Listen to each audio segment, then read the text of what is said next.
খেৰ পাই দিছে বুজিছ তাই ঘৰত নাই খেৰ পাই নিব লাগিব নহয় কুটি নহয় ধুই নহয় তই বুজি নাপাওঁ তাক জানো মই খেৰ পাই নিছে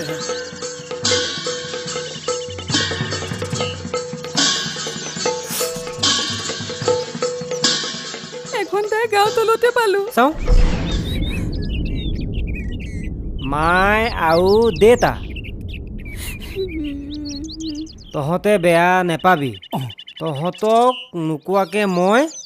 এজনৰ লগত গুচি আহিলো চেচে গ'ল পিছৰখিনি শুনি ল চিন্তা কৰি নাথাকিবি সোনকালে তহঁতৰ ওচৰলৈ মই আহিম গ'ল ৰ তই চিন্তা কৰিব নালাগে কিবা এটা মেনেজ কৰিম ব'ল আহ মই চিন্তা কৰিব নালাগে মই মেনেজ কৰিম ব'ল